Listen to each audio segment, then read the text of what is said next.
Hey, what's up guys? Welcome back to the vlog. I feel like shit today. Yesterday, I had just gotten off a 24-hour shift at the fire station. I felt so gross, but my new Polaris razor had just shown up. So you know what I did? I chugged a couple bangs and took some pseudo-ephedrine and just felt like I was on meth all day. And then I frickin' crashed hard and I felt gross. Today I'm rushing to make it to a class, a firefighting class, and I'm gonna fill you guys in on my secret life as a professional firefighter, something I don't really talk about or share too often. But first, I got a big old drive ahead of me.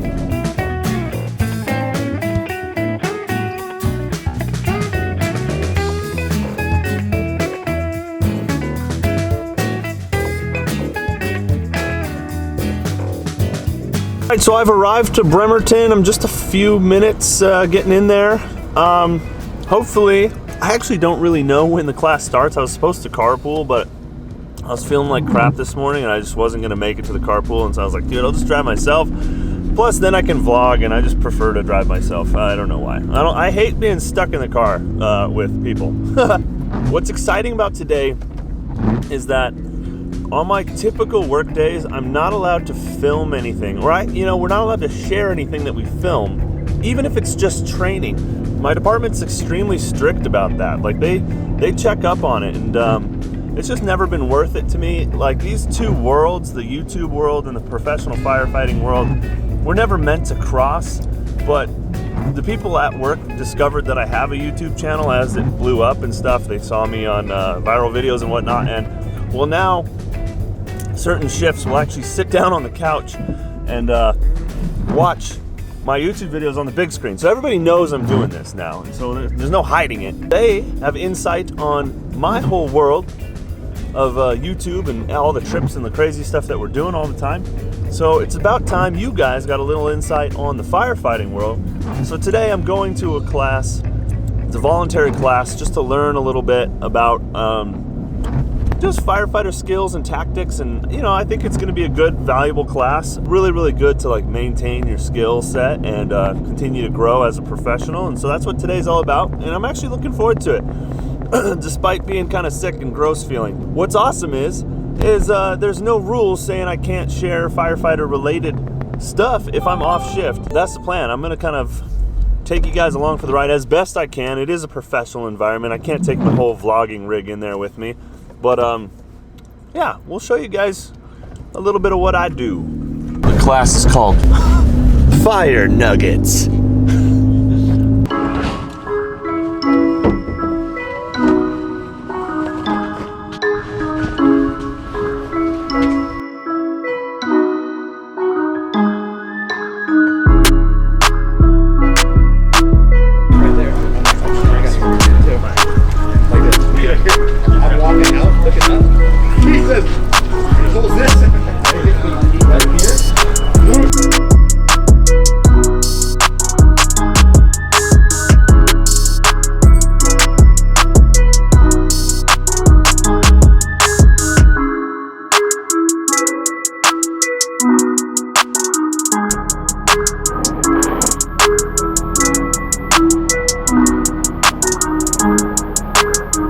You're starting kind of out here. You're not as strong moving that little bit. If you start where you're like actually got some room to push, you're going to give him a lot more, and it's probably going to smoke you out. Gotcha. All right. Okay. Ready? Bump up.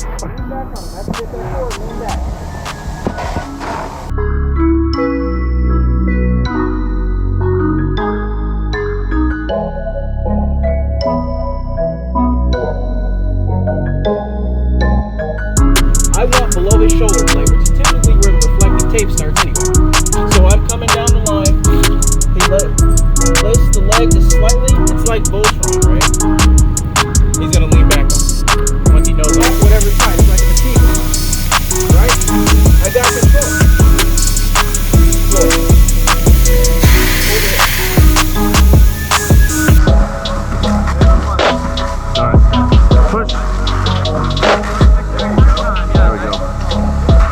Push.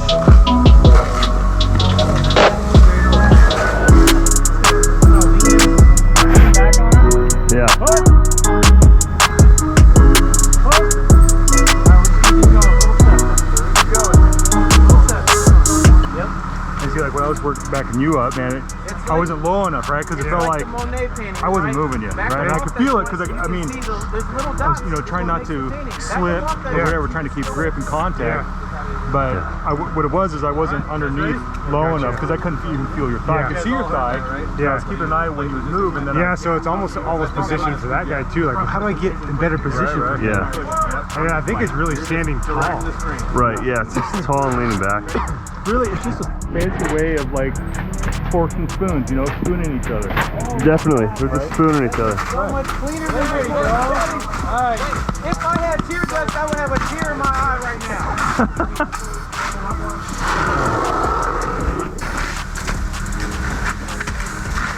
Okay, push. Lean back. Push. And when you feel him going, you can kind of, I mean, you're not. Yeah, I'm trying to, but. Just think, yeah. All right, push. Push. Push. Good. Push. All right, let's just try pushing continuously. Ready? Little steps. Let's go. Push. Push. And let's go. Good. There we go. I'm leaning back too much almost. All right, let's go. All right, hang on. Woo. Dude, check this thing out. That's rad. Big old helicopter prop. That's so cool. Oh. Neat. So I didn't really get a chance to vlog at all during any of that training, but that was a difficult task for me. I've trained to always keep my right leg up because my knee's jacked up, but that drill that we just ran requires you to have your knee down on the ground, and so it's just super difficult, but that's kind of why we're here, to learn new techniques and figure stuff out. We don't necessarily have to use it in the professional realm, but it's cool to just meet other people and learn how to do things. This is a pretty cool training ground. We're in Bremerton, and it's just a big training ground. It looks like tons of different departments use it. So we're gonna go break for lunch. I'll try to keep you guys, I'll keep showing you guys just what we're doing, but this is my professional environment, so having the camera out and vlogging and looking like this YouTuber, not the best look here. So I also don't want to make it look like I'm focused on making a video instead of focused on learning. So I'll do the best I can, and then we will catch up on the drive home. I'll talk to you guys all about my career, how I started, what got me into it, and all that stuff.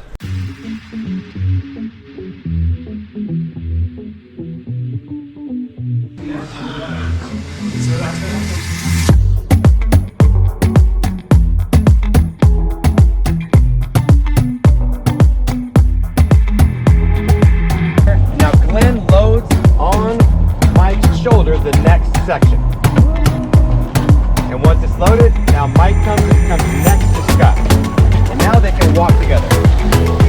Now what they're watching over here is, as soon as he gets line of sight visual, he can even stop.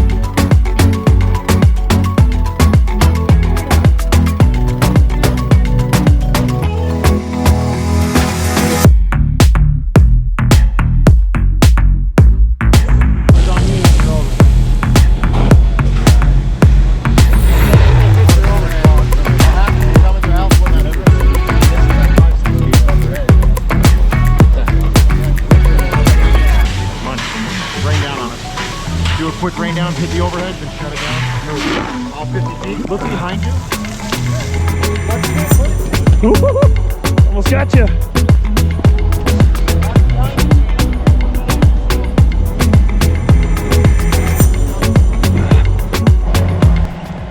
Okay, well, we're almost to the end of our drills today. We've done everything so far has just been a lot of like they're like, just like the class said, there's just like little nuggets of information, different ways of doing things, different ways of approaching different tasks. So everything has felt really foreign to me today. So this isn't really a good representation of what I would normally do, because we don't really stretch hose this way or do it always this exact way, but hey. Whew. I'm beat. Well, all right, folks. Yeah, so you kind of got a little insight on what training looks like, and unfortunately, there's no real way I can show you what the real life calls look like. It would be super cool if I could like vlog at work, but it's not possible. It's just there's laws in place for people's privacy and all that stuff, and I'm sure you understand. If you want an idea of what it's like, just go watch Chicago Fire. It's exactly like Chicago Fire, down to the T. No, honestly, it's really not. It's not that glamorous. A lot of times, it's just like helping people out with personal problems and medical problems and wrecks, and occasionally we get a cool fire and we get to implement some of the cool stuff that we've learned. I told you guys that I would let you know like my career. So basically, when I was in high school, I wanted to become a firefighter, but didn't really think I had it in me. Didn't really think I was like the type of person that could become a firefighter. And so I joined the Army, did that for a bit, and that really helped get me into the right mindset, you know, I guess, to become like that kind of person. And it helped a lot too when it came down to like interviewing and stuff. So when I was about, let's see, 22 or 23, I put myself through EMT school and a fire academy using the GI Bill from the Army. Then I got hired as a volunteer firefighter and I did that for 8 months before getting hired by a professional department, but it was at a nuclear facility, and I absolutely hated that job with every fiber of my being. It was straight depression. I hated it. And then lucky enough, I just kept applying for places. I was like, okay, I'm in, like I have my foot in the door, but I'm not to where I want to be. So I'm going to start applying to places that just seem to have like the setups and the, you know, places that I wanted to work. And luckily got super lucky to get hired at the department that I work for, and I absolutely love my job because it's a really cool balance. Like every day is a little bit different, and there's so many cool things that we get to do, and it's just damn light's flickering. It's just an awesome career to have, and it also allows me to be able to do this YouTube thing and travel and have such a diverse life. And we make a decent income doing it, so I absolutely love it. If you're interested in becoming a firefighter, it's damn light. It's not an easy task to get in. It's sort of like one of those things where what in the world? You put all your work up front. Like you do it while you're young, it's gonna be a lot easier. You bust your ass in fire academy, you learn everything you can, you immerse yourself into it, and then once you're settled in, then you can kind of relax a little bit, but it's continued education like what we did today. We have to continue to practice this stuff. So this was really good for me to come out to this class and just kind of see some of the different ways that people do things. So now we're gonna do what firefighters do best. We're gonna go to a bar and do a little bit of drinking. But I'm only gonna have one beer because I'm sick.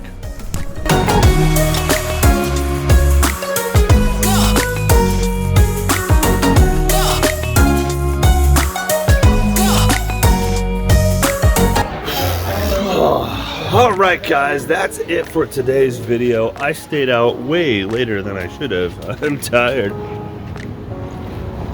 and sick.